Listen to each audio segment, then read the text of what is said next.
Hello, Namaste, Pranam to everyone. Welcome to today's presentation on Yoga for Post-COVID Management. Let us begin with a prayer. Om Sahana Vavatu Sahano Bhunaktu Saha Viryam Karavavahai तेजस्विनावधीतमस्तु मा विद्विषावहै ॐ शान्ति शान्ति शान्तिः. Friends, we have all been going through this pandemic. COVID-19 has become a great friend of all of us, and we went through a lot of enmity towards COVID-19 in the early days, but now we have learned to live with COVID-19. Today, let us understand what is the role of yoga in COVID management and how to keep our immune system and respiratory system healthy to be able to reach the immune stamina, so that even after the COVID, whatever problems people may be facing, you as yoga professionals should be able to help them. We are all familiar with the immune system, which is our defense army. To fight the dangerous foreign material, our body is designed to Our body is designed with our defense system, the immune system, to fight any foreign dangerous material, which can be germs or toxins or chemicals that may enter the body. But this immune system is very gentle, highly complex, highly organized, very specialized immune soldiers, which we may call, which are used for different types of fighting. If it's a germ and bacteria or virus, there are different types of cells that they come and fight. If it's a toxin that enters our body, we use a different type of fighter. If there are poisonous chemicals that may enter, we may use different types of fighters, different type of soldiers. So it may be Navy or Land Army or Air Force. So like this, the immune system is highly complex, which keeps a constant watch, sends a message to the center, recognizes the foreign agent, activates proper forces, mobilizes them, attacks and kills them, and remember this particular foreign material lifelong. These are all the functions of our immune system. The immune system, which is designed for this type of defense, protecting our system, is spread out all over the body, starting from the lining of the nose, lining of the mouth, lining of the throat, big groups of battalions sitting in the tonsils and adenoids and around in the sinuses, lymph vessels. Thymus is the captain.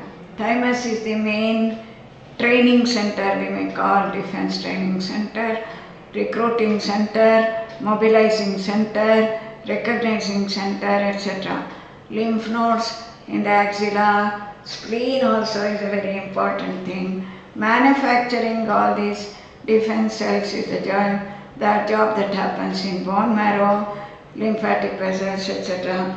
So all over the body there are groups of tissues, adenoids, tonsils, large bunch of white blood cells, and also the sinuses, the empty air spaces around the face which can produce antioxidant.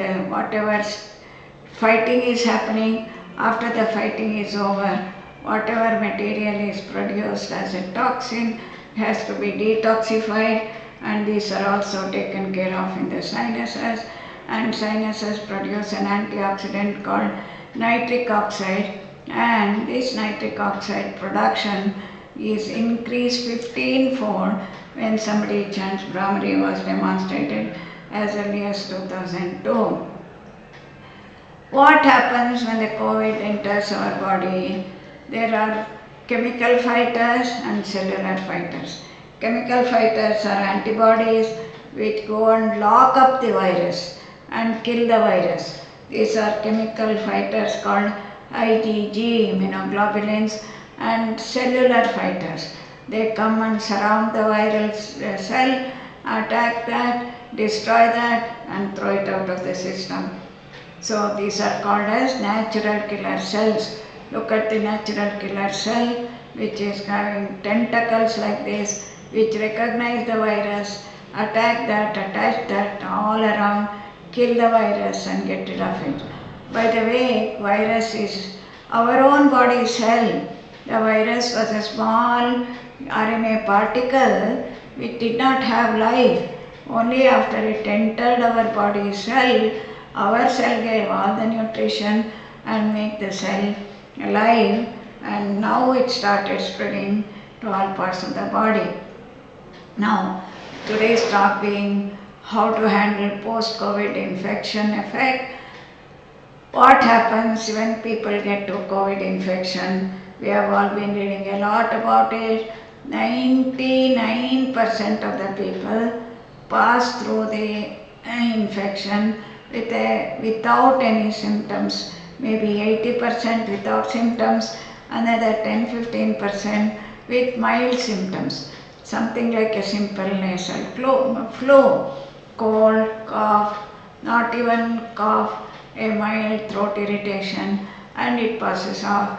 If we do the test, body would have already manufactured enough amount of immunoglobulin, and if people are having good amount of these immune fighters in the body, it passes off as a small illness. It's only 1 to 2% of elderly people, diabetics, hypertensives, heart disease people who have a very long lifetime, wrong eating timings, wrong sleeping timings, overstressed people, alcoholics, smokers. These are the people who end up with big amount of damage, and it is how we found that. We had a good number of friends from UK and Italy who said they were just seeing elderly people who are coming in on the ambulances, going out as dead bodies. It was a big life-giving, life-threatening experience for all of us, was all our doctor friends were telling from UK and Italy. So what happens once they recover? So there may be people who are asymptomatic, who have to be again careful.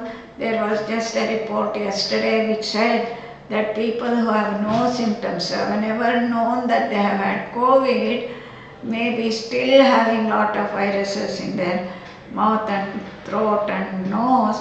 Therefore, using a mask, keeping social distancing, repeated hand washing are all absolutely necessary when we are exposed to even asymptomatic. That means even to people who are in a crowd who have never had any COVID, even they may be carrying the viruses.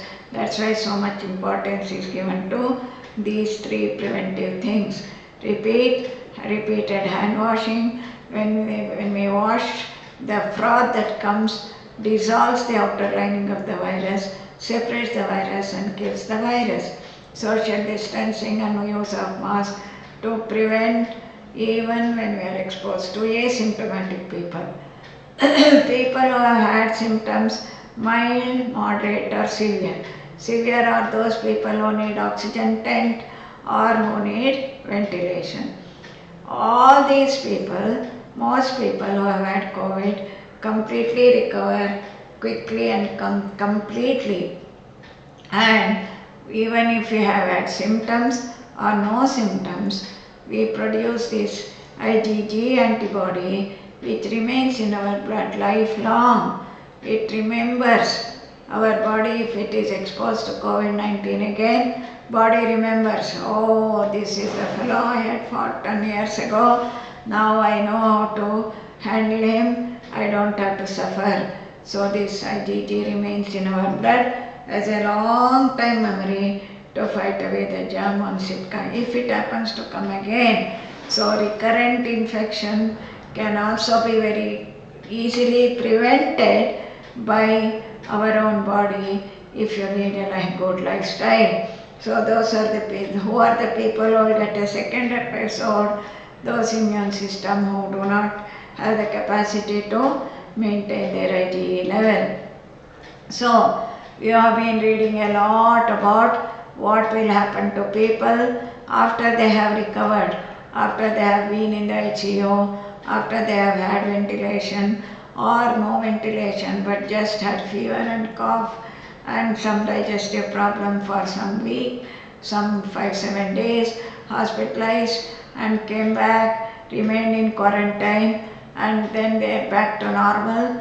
But there could be good amount of post-COVID infection effects in symptomatic cases who may develop lung damage.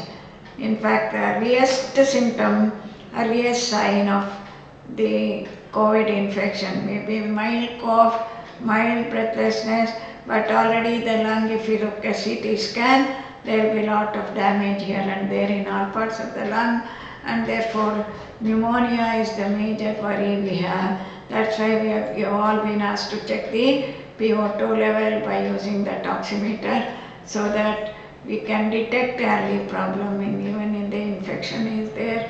Even before somebody feels sick, oxygen may drop because lung damage, pneumonia.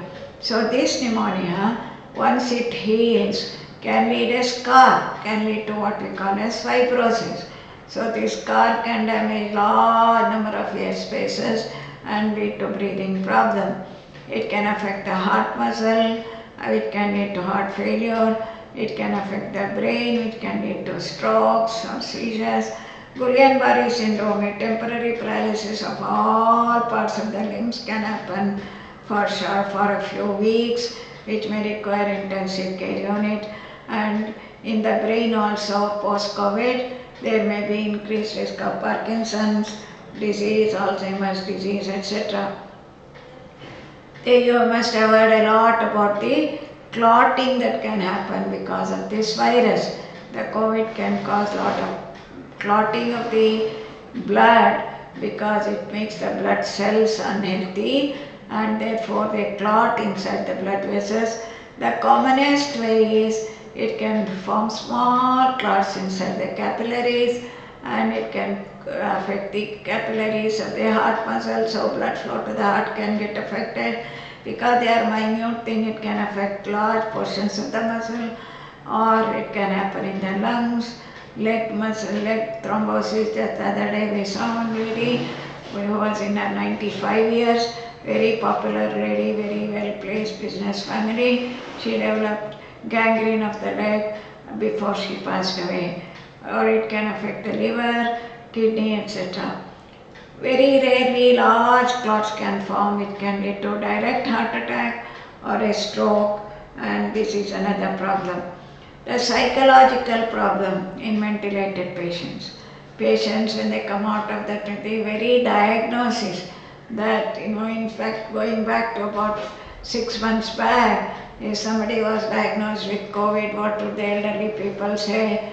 Oh, I am going to go to the hospital, I am going to get into ventilation, I am going to not come out of the hospital. So bye-bye to all of you, because after I die of COVID, they won't even give you the body, they won't permit you to see me or do any karyas after my death. So bye-bye to all of them. About the feeling with which a grandmother would leave the house when diagnosed with COVID, and we have all seen this happen in large number of elderly people in the families who have been hospitalized. In fact, once they entered the hospital in early days, particularly in non-Indian countries, it was almost like a death sentence. Luckily in our country the disease has not been very severe, But even then, early days, when we did not know how to treat COVID, once they enter into ventilation, it was very difficult to see that they come out of it. They would be almost like a death sentence. So those who recovered from ventilation, those who recovered from hospitalization, went through enormous amount of fear of death, enormous amount of fear of being affected by being isolated from the family, etc. So this we call as recovery phase. That big shock that happened would have left them with post-traumatic stress syndrome, very, very anxious for small things, depression, anxiety. And another very common thing that we are finding today is once they are out of even moderate infection without ventilation also, they are ending up with lot of fatigue, extreme fatigue. So these are all the problems that we face, and when we are facing these problems, what is our role as yoga professionals? Mind management. We know that all these problems, whether it is clotting of the blood vessels, or whether it is breathing problem, or whether it is a heart problem, or whether it is only psychological problem, during COVID or post-COVID, it is all because of the nervous system, overthinking, overstrain on the nervous system, and this overstrain on the nervous system, overwork on the nervous system is the one which is disturbing our immune system and creating lot of problems, and therefore either production of antibody or production of cellular fighters, everything can be disturbed to a great extent because of the stress, because of overthinking, because of anxiety, because of the fear, because of frustration.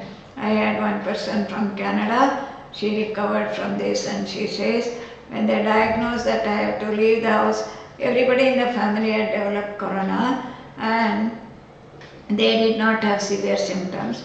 But this lady, she was herself a yoga teacher, her symptoms became very bad, and when she had to be hospitalized in Canada, she had to say bye-bye to everyone. Amount of feeling, amount of distress, leaving the children away, leaving the husband, leaving the family, leaving the parents, leaving the guru.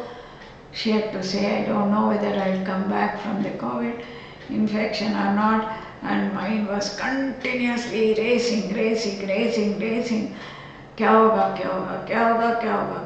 what's going to happen, will I never be able, will I die, will I not be able to see my family again? And she was in tears, she was in anxiety, she says, and once she was on to the hospital, her guru, her family, her yoga friends, all supported her, gave her confidence, courage, positive attitude, and told her, come on, you are going to come out of this, don't think that this is the end of life. You are going to recover, you will make it, and do pranayama, do chanting, take japa, and within 2-3 hours she was out of her anxiety. What does this say? Mind, anxiety can aggravate the problem of immune problem. You must have heard of during the corona infection, there is what is called a cytokine storm. It is this large amount of chemicals that the body releases which can damage all the organs, produce fighting in all the organs like kidney, liver, etc. And this is totally controlled by our anxiety, stress, and that is what psychoneuroimmunology says.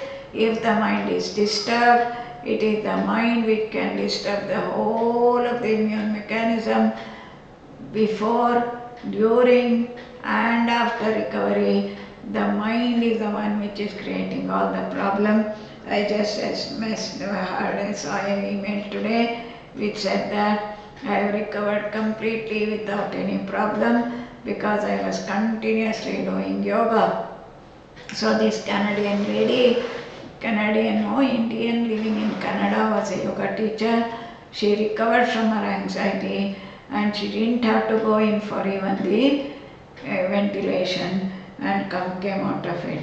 So we know that stress can disturb the immune function and yoga can reverse the stress manifestation, and there are a large number of studies which we published in International Journal of Yoga as early as April, where we showed that yoga can help large number of people with HIV infection, TB infection or influenza infection. Medicine can reduce the severity of respiratory infections, immune functions improving. All these have been demonstrated. So as it happens, because of our oversensitivity, over sharpness, we don't allow the system to get back to its normal program, unconscious, involuntary way it wants to function.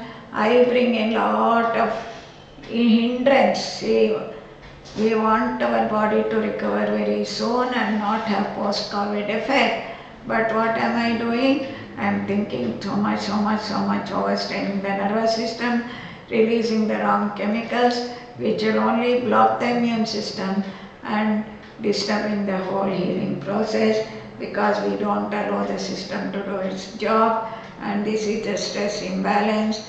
And for that, you are all very familiar with this concept of Adija Vyadhi and Adija Vyadhi, where during this process it is not only the viral count that matters, but it is our immune system, our tolerance to environment, which yoga can help us to improve by improving our tolerance power. All that our yogis are telling us is yoga can improve your immune system.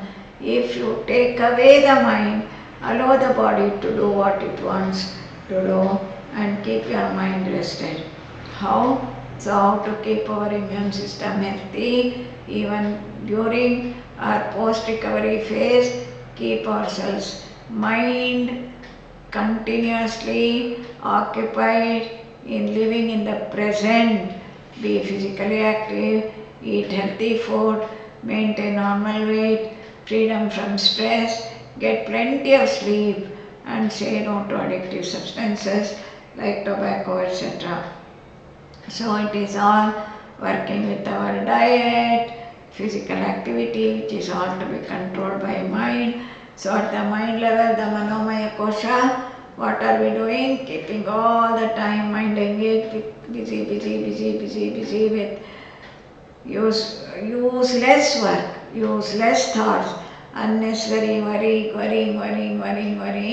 Brain is draining out all the necessary nerve vitamins and creating lot of imbalance, which is creating all the problem due to this intense fear. And this intense fear has to be tackled by developing mastery over the modifications of the mind, through the process of slowing down and to reach a state of balance. Balanced functioning. So it is the rest that heals, rest that is helping us. So what is the type of diet that we should recommend during or post recovery? Simple, wholesome, vegetarian, freshly cooked, homemade, taken in the right company, eating at the right time. Very important. If you are used to 3 meals a day, breakfast, lunch, dinner, whichever is your suitable time, fix that time. One day breakfast at 7:30, one day breakfast at 10. No. If you are used to taking breakfast at 11 o'clock in the morning, please keep that as your regular thing. I see a number of people who say, particularly housewives, who say that early morning I got so many chores to finish. After the children's work is taken care of, I have to do my snana, I have to do my puja, only then I'll be ready for breakfast. So never mind. If you are 10 o'clock or 10:30 is your time for breakfast, keep that on a regular basis. One day at 7:30, one day at 10:30, no. Particularly the lunch time. Normally, if you are used to take lunch around 2 o'clock, you can vary about half an hour this side, that side, but not eat lunch at 4:30 one day, 5:30 one day, at 1:30 in the afternoon one day, no. So these irregular timings is a very, very unacceptable thing. And simple, wholesome vegetarian. Now COVID has made the whole world turn vegan.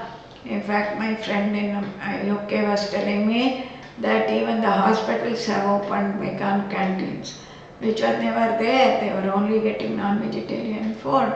So the people have realized the importance of vegetarianism. Non-vegetarian food is not healthy for our system, and so vegetarian food is very, very important. So vegetarian food containing home remedies. Ayurveda talks about many home spices, and apart from chilies, other spices, particularly ginger, turmeric, cinnamon, are three particularly well established immune boosting type of spices which can be used for making the food tasty and lively, so that the diet could be healthy, simple, wholesome, liquidy, freshly cooked with moderate amount of spices, and that is to be taken at the right time is the major thing. Junk food to be avoided. I don't have to give much importance on that, particularly fizzy drinks. Children, please avoid 100% all fizzy drinks and work on that. Kriyas. Post-COVID, Kriya is extremely useful. Even preventive, we have been using this, particularly if the participant is already a yoga practitioner, you please ask them to do nasal wash or Niti Kriya regularly, at least on alternate days.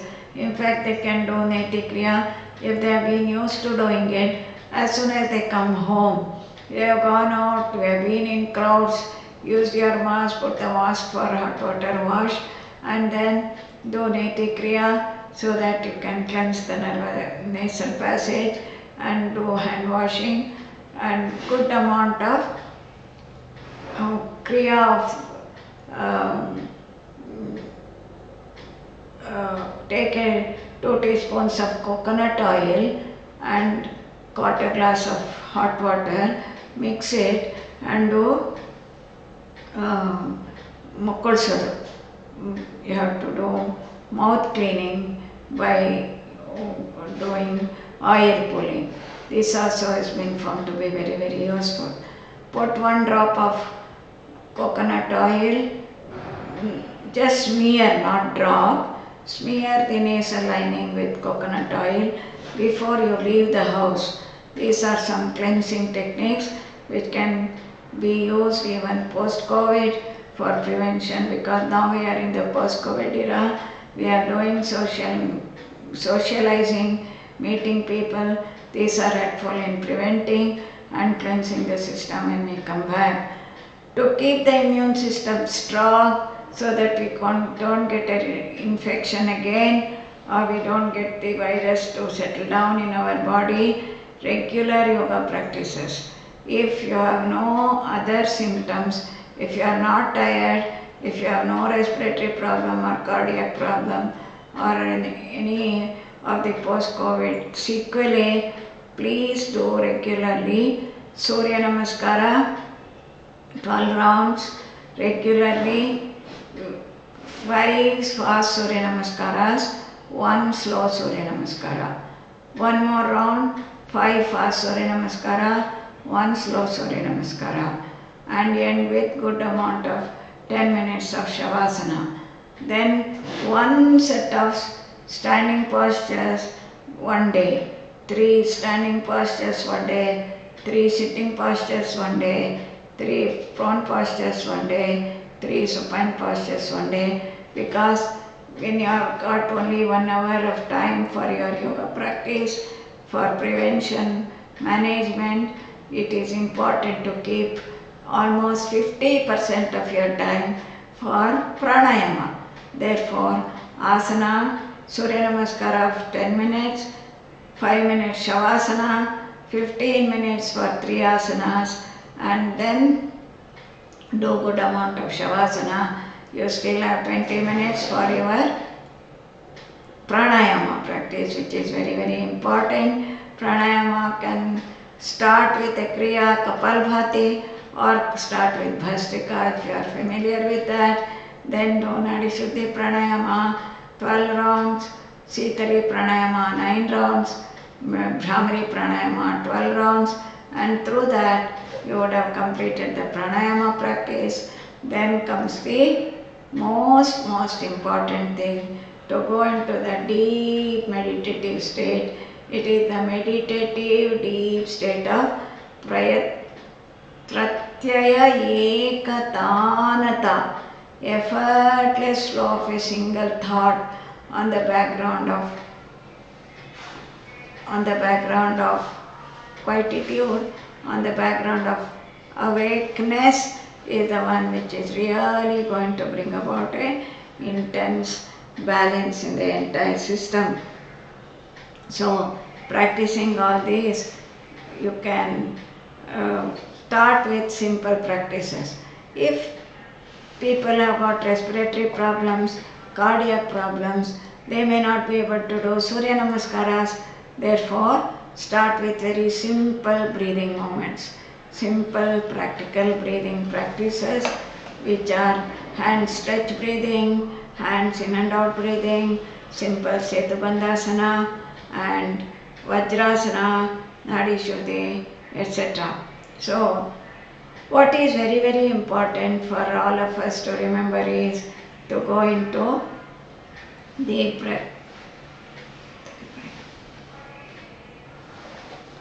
the practice of deep rest to the entire nervous system. Deep rest to the entire nervous system is the one which is really going to make all the difference. My dear friends, please remember, the whole of the goal of using yoga to treat during COVID, post-COVID, to remove the damaged tissues, to detoxify the system, the only one simple thing is allow our mind to go into deep silence, deep quietude, by using asana, by using pranayama, by using meditation, by using relaxation technique. So, mind sound resonance technique is an extremely useful practice. In mind sound resonance technique, what do? We start with chanting of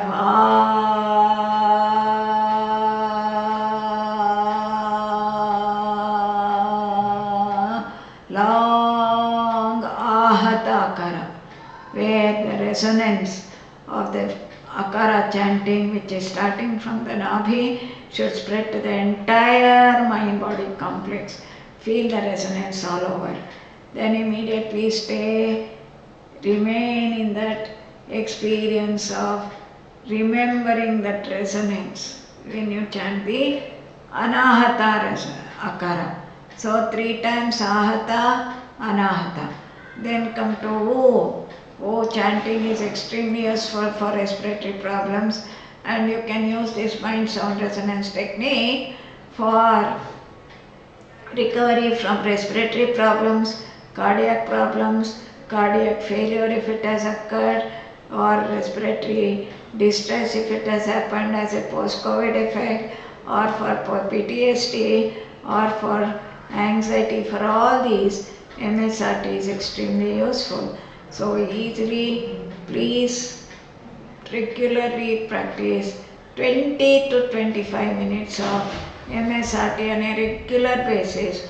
Both morning and evening is going to make all the difference, because that resonance can not only reverberate the tissues and remove the kapha if it is stuck there, open up the scar tissue if it is there, open up the blood vessels if it is there.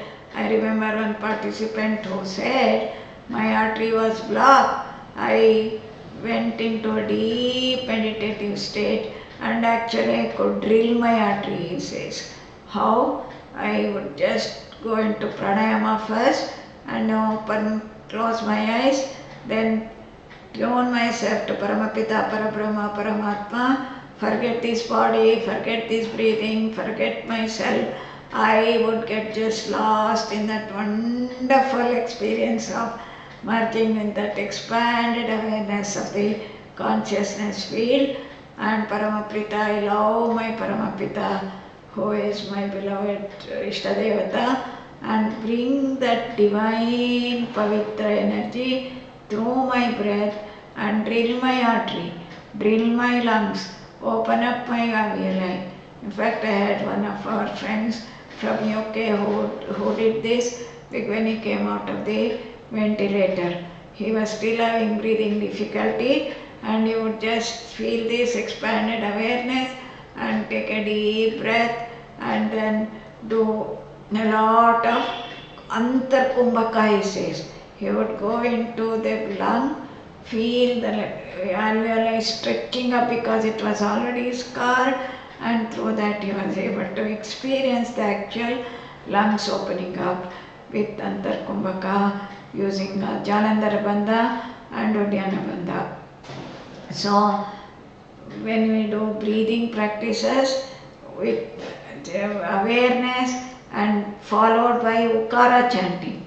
When we do Ukara chanting in MSRT, it's very, very important to feel that resonance in the heart area, in the lung area and in the abdominal area so that one can expand the awareness. In fact, to experience this healing that happens when we switch off the mind and completely switch off the mind, mind should just have one single thought that you are watching what is happening to the breath, watching what is happening to the resonance, watching what is happening during your stretch is the only single thought. No other thought should be there. This single thought should slowly become such a slow thought that it will merge in that vast expanded awareness with almost like sleep, but you are not sleeping. I have merged in that resonance. I became one with that resonance, or I became one with that resonance. I became one with that Om resonance. I became one with that Mahamrityunjaya mantra resonance.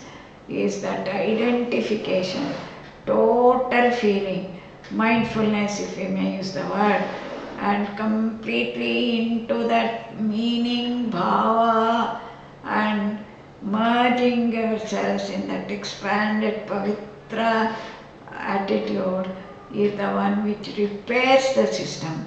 In fact, even if the kidney is chronically damaged, even if the heart is chronically damaged, even if people have developed hypertension, this reversal can happen.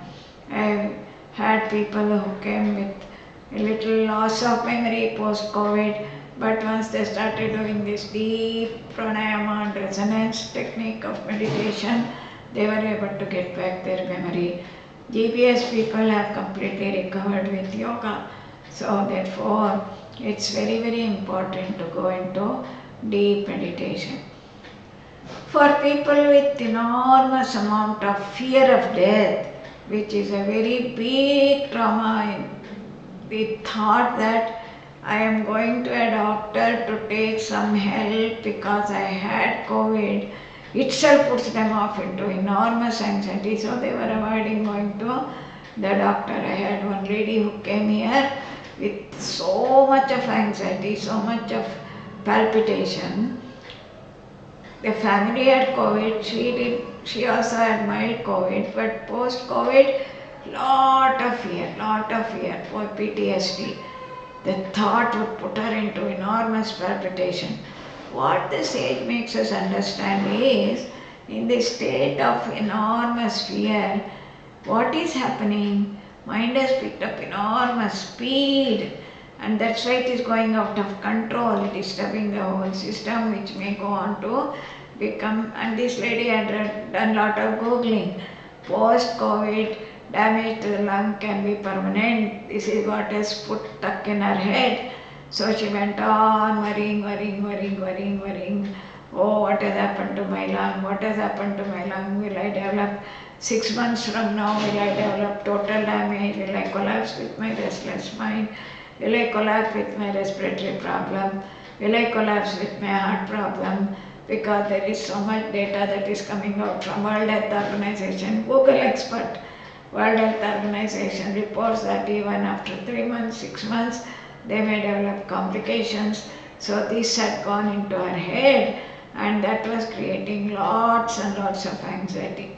Anxiety to the extent that she was not able to eat properly, she was not able to sleep properly, she had lost weight, and she had stopped all her socializing activities, and this became a big issue in the family. So we had to sit with her, give her the concepts of Bhakti Yoga, which is very important at this stage. Let go, have faith in the Lord. You have your Ishtadevata, you have your beloved Lord sitting in your heart. Just let go. Be free. Let the Lord take over the whole of your system. He is the master sitting in each and every cell of your body. He is giving energy to every cell. You are not the doer. I am not the doer. And therefore, I shall let my system do its job by myself, merging myself in that beautiful Parama Prema Bhava to the divine is the understanding with which one starts getting energized and heals themselves. So Bhakti Yoga, and don't sit idle because you are feeling tired. Don't feel ideal that you may infect others. Post-COVID, you will not be able to infect others because you have enough IgG, and in fact you can donate IgG to others. So you will not be carrying the virus. Get it checked up in case you have a doubt, to ensure that there are no COVID sitting in your throat, so that you can get back to your normal lifestyle because you carry enough IgG in your body. In fact, you must have heard of plasma donation, in which you can donate your IgG for others also. Leave alone donation, at least let us use our own immune system post-COVID to prevent these complications, and if complications have come up, to be completely reversing them by applying these concepts of physical practices, breathing practices, emotion level practices, etc. At this stage, if any of the listeners have any questions from the chat box, please do send them. We shall take up questions. We have some questions. Yes, madam. So the first question is, what are the specific practices that we can do during the COVID infection? When a person is going through COVID infection, as I told, there are two different categories. Infection is positive, throat swab is positive, but you don't have symptoms. You have no complaints, no cough, no fever, no breathing problem, oxygenation is normal, PO2 is 98%. Even then it is a positive, you have been asked to remain as primary contact or remain in quarantine. That time you do all that I told you just now. Half an hour, 20 minutes initially for Surya Namaskara, fast Surya Namaskara 5, slow Surya Namaskara 1. Then repeat these 2 rounds, do a short Shavasana, then 1 set of standing asana on Monday, sitting asanas on Tuesday, pranasana on Wednesday. Like this, 1 set of 3 asanas, which will take you about 10-12 minutes, to be followed by 20 minutes of pranayama and MSRT. You can repeat MSRT in the evening once again. Again remember, hand wash, mask use, social distancing. Very important. But if you have symptoms, if they have complaints, mild breathing problem is what would push you to have a low oxygen. That is when you will be under the care of the medical professionals. Then also you could be doing simple breathing practices. We have developed 3 levels of practices, one for asymptomatic people, one for those with mild symptoms but a little low oxygen. For them, simple hand stretch breathing, hands in and out breathing, ankle stretch breathing, and tiger breathing, etc. for 15 minutes. Follow this up with lots and lots of abdominal breathing, chest breathing, Uddiyana Bandha, yogic ventilation as we call it, lot of abdominal breathing with compressing on the abdomen to give a nice pump to the lungs and keep the mind completely fearless. This is the most important thing, because once left alone it can lead to anxiety, anxiety leads to cytokine storm can damage all the organs. That is the killer part of the corona. Therefore, keep the mind completely free with 100% confidence in what you are doing, and keep on. Don't keep the mind very busy chatting with people, talking to people, etc. Give enough time to listen to soft music, have a healthy food, etc. Of course, when it is severe, you will not be able to do many of these physical things or even the breathing things. That is when MSRT in bed is going to make all the difference. For this also we have the videos. Please send your contact on the chat box. Dr. Nivedita will send you the connections, the links for all these stages. So, madam, so the next question is related to the later part of what you have mentioned right now about meditation. So, the question is, how helpful can meditation be if the person is totally incapable of doing any kind of physical activity or exercises? Yeah, in fact, that is where meditation has to be designed. Meditation does not mean that you have to just sit in one place, close your eyes, and then allow the mind to be calm. That is the ideal state.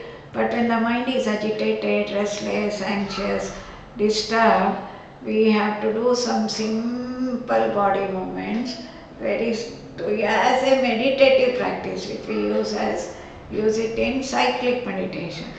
See, in cyclic meditation, what we do is we ask you to take the hand very slowly up, so that it is not the asana part of it.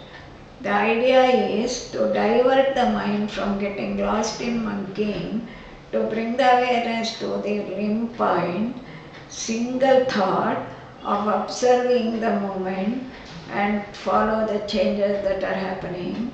And in the process, mind gets continuously occupied in doing the slow movement, and through that you can get into meditation. If you are finding that also impossible, do a little fast movement and keep your mind continuously Om, Om, Om, Om, Om, Om, Om, Om, Om, then Om. Bring the mind to a focus where your mind will not get distracted. From there move on to defocusing and get ready, then you will be able to sit, not using the body, not using the breath, but just directly sitting in Om, Om. That's why I explained to you about the MSRT, Akara, Okara, Makara. In all these, keep the mind gently engaged, Shanai, Shanai Uparame, Dhritya, Buddhya, Dhriti Grihitaya, using your analytical faculty, using your determination, with Dhriti, hold on to a single thought is what the sages tell. We have to trick our mind to meditative state. All these are meditation, my dear friends. So one more question that we have. So can yoga prevent COVID-19 infection. Yes, Completely. very important. Normal healthy people can do regular yoga practice. I not only yoga, it is yoga based lifestyle change. As I mentioned, the healthy, sattvic, vegetarian, wholesome food, freedom from addictions, freedom from wrong sleeping timings, wrong eating timings, mobile addiction, freedom from mobile addiction, keep your physically active, keep the mind practicing the required useful activity, but don't waste the time in useless activities of emotions. And morning regular 1 hour asana pranayama, evening half an hour of MSRT is definitely the most important preventive program that has already been recommended by the Indian government also, Ayush Ministry, and the Health Ministry also has recommended use of yoga for prevention of COVID. Friends, this brings us to the end of this presentation. We will meet again next Sunday for the next program, which will be put up on the Facebook. We all, I know many of you are yoga practitioners yourselves, so you have a duty of karma yoga. Post COVID time, we have to spread this message, we have to give this knowledge as a selfless seva to the entire country and the world at large through online programs. Tele-yoga program has become very popular now, and tele-yoga norms have been laid down by the ministry. So let us follow these norms and promote this knowledge base so that we can see what India has achieved by adding Ayush is a big example for the whole world at large, and therefore the whole world is looking towards you all as yoga professionals. Let us close this by diffusing this positive energy. Sarve bhavantu sukhinah. May everyone be sarve niramayaha. Ma kaschit dukkha bhag bhavet. Let us chant.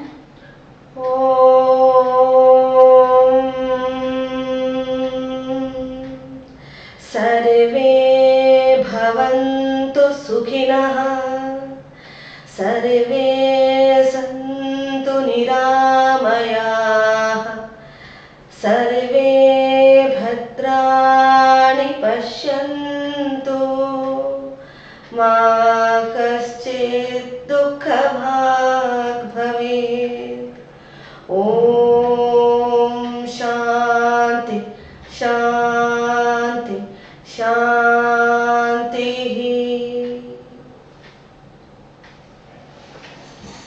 Thank you.